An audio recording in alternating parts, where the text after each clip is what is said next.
It's your boy LB at the Hit Factory, breaking down the 52 blocks like I always do. Well, what I want to talk about in this video is the glorification.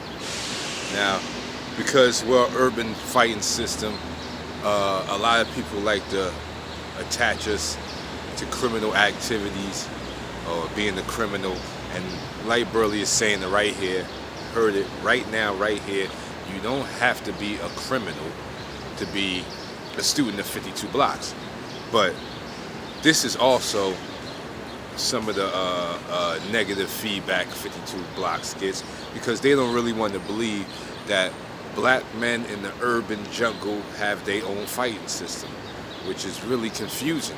You know, everywhere else, like a lot of people believe Chinese martial arts just fell out the heavens. No, they came from the ghettos of the Chinese community. They came from the hoods, the darkly lit areas. You know, Yakuza, the Japanese mob, they use a lot of their own martial arts.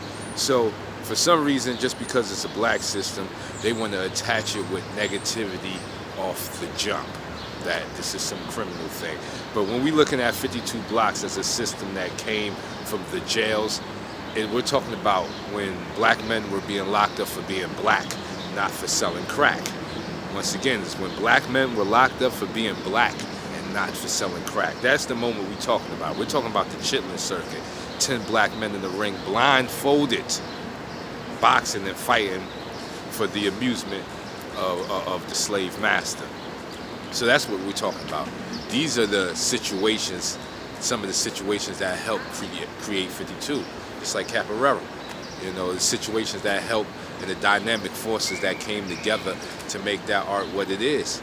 And you see the big flashy moves in Capoeira, but nobody questions Capoeira because it got the Brazilian spin on it, and that way they can think it was more highly educated.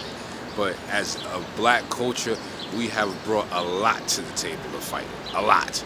And our key thing is defense. Defense of. Not just standing there using each other's like hitting bags. Defense of. You know, stick and move.